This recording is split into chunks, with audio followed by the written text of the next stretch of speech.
Baik, pada video pembelajaran bab 1 K3LH, tema pertama yaitu konsep dasar K3LH, kesehatan, keselamatan, keamanan kerja, dan lingkungan hidup. Betapa pentingnya memahami konsep dasar K3LH akan sangat berguna sekali dalam persiapan memasuki dunia kerja. Apa saja yang dipelajari dalam hal ini? Pada video pembelajaran ini, yang akan kita bahas difokuskan pada 4 hal, yaitu sebutkan dan jelaskan definisi dan arti logo K3LH.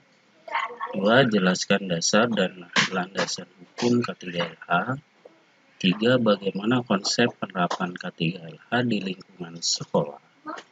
Yang keempat, bagaimana jelaskan penerapan konsep K3LH di lab komputer beserta sikap kerja yang mendukung.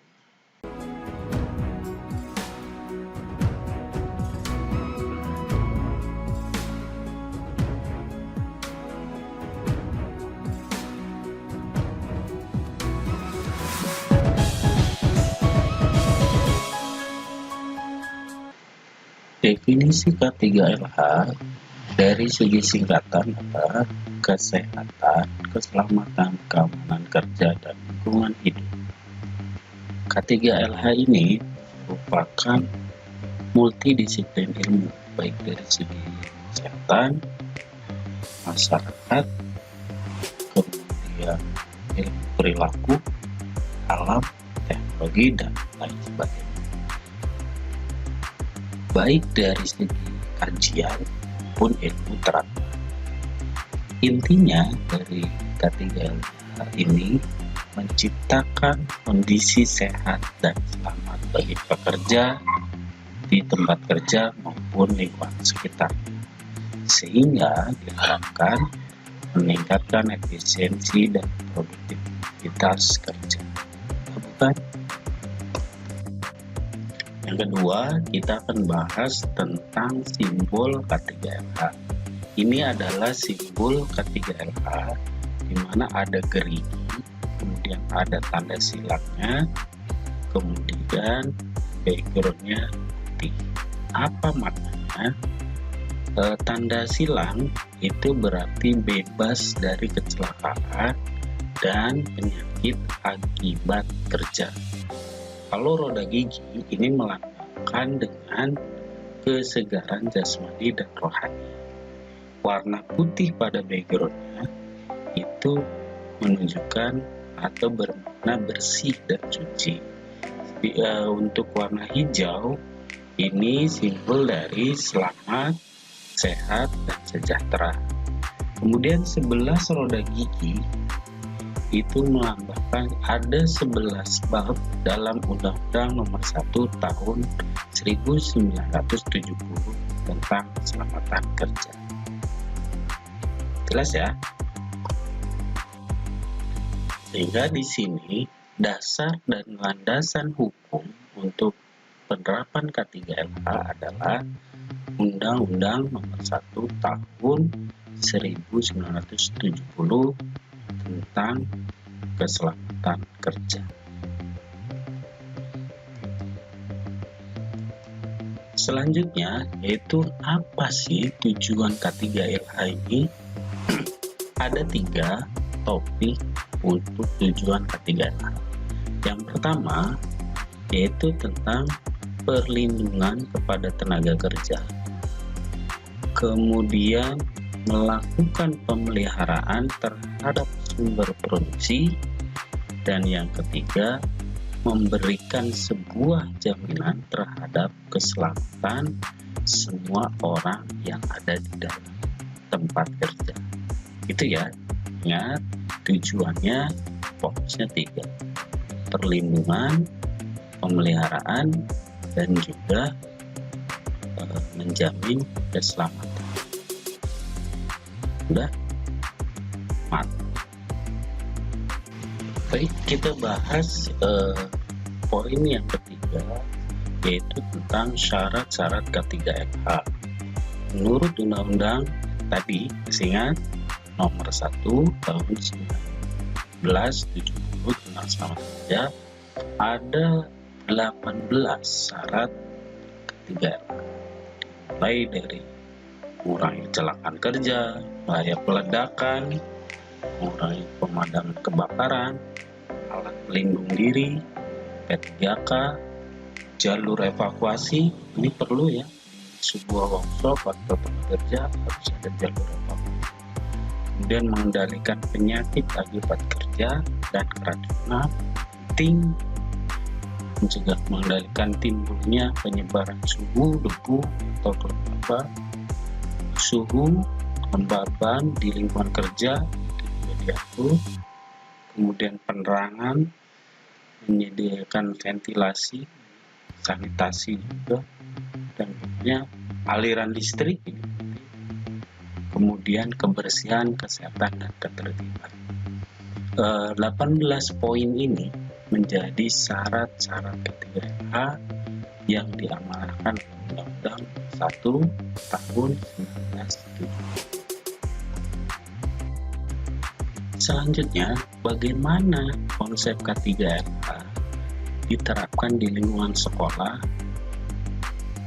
Bagi menjadi dua, ada yang di dalam ruangan, ada juga di luar ruangan. Kalau di dalam ruangan itu meliputi harus ada jadwal kebersihan, ada agenda kebersihan bersama, contohnya Jumat bersih, ada ya di sekolah kita. Kemudian bila perlu ada lomba kebersihan. Kalau di dinas lingkungan itu ada sekolah adiwiyata, sekolah berbudaya lingkungan, itu udah jelas penilaian. Kemudian ada juga harus membudayakan menjaga kebersihan di tempat-tempat khusus seperti toilet, gudang, dan yang lain. Kemudian menjaga kebersihan di workshop, karena kita di SMK ada workshop atau tempat praktek, itu perlu dijaga kebersihannya. Kemudian membersihkan dan merapihkan, samping kebersihan juga kerapihan, ketertiban. Itu kalau di dalam ruangan. Nah, bagaimana kalau di luar ruangan? Sama, yang diutamakan adalah adanya pemilahan tempat sampah. Ada organik, ada anorganik, dan juga ada bahan berbahaya. Biasanya dengan kode warna ya, ada hijau, kuning, dan juga merah. Kemudian membuat agenda kegiatan kerja bakti secara rutin di sekolah. Kemudian menyediakan peraturan-peraturan menjaga ketertiban dan kebersihan di sekolah. Kemudian kebijakan sekolah lainnya tentang kebersihan dan pemeliharaan keamanan. Udah ya. Selanjutnya Bapak akan bahas terkait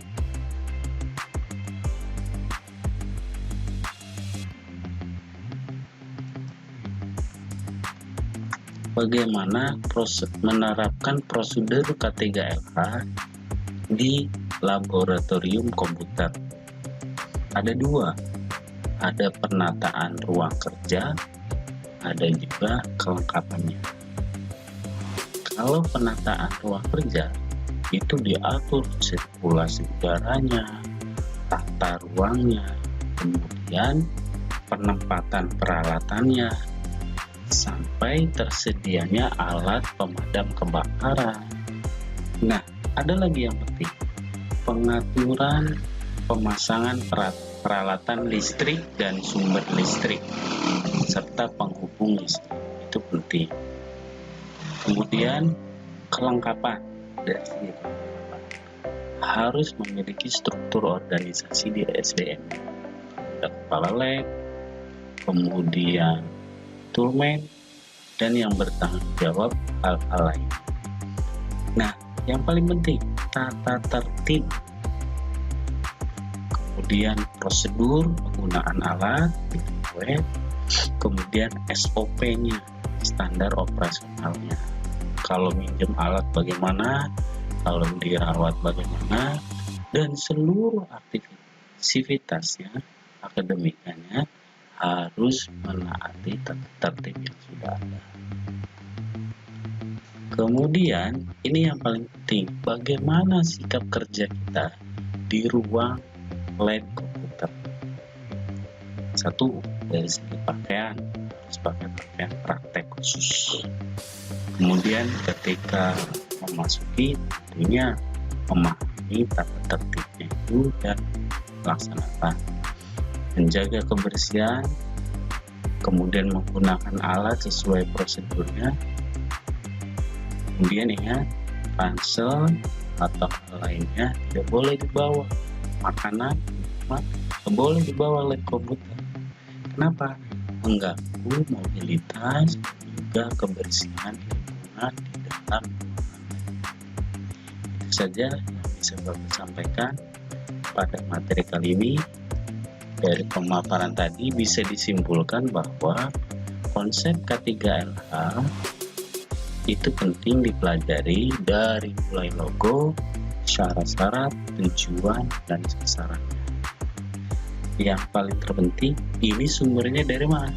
Dasar dan landasan hukum K3LH, yaitu Undang-Undang Nomor 1 Tahun 1970 tentang keselamatan kerja. Kemudian, penerapan K3LH itu bisa di dalam ruangan ataupun di luar ruangan. Dan penerapan K3 yang lebih spesifik lagi di lab komputer harus meliputi penataan ruang kerja, peralatan, dan lebih penting lagi adalah sikap kerja yang menggunakan workshop lab komputer. Itu saja, semoga bermanfaat. Dan untuk penugasannya nanti silakan update terus konten-konten di channel ini. Nanti akan kaitannya dengan pelatihan soal-soal terkait materi video pembelajaran kali ini akan dibahas pada playlist tuntas kupas bahas soal materi ajar SMK. Terus update di channel Kang Materi Baik channel. Dan untuk penugasan siswa yang mengambil Komjardas mata pelajaran Bapak nanti akan dijelaskan lebih di weblog Bapak Komjardas Kang Ahmad blogspot.com ini ya.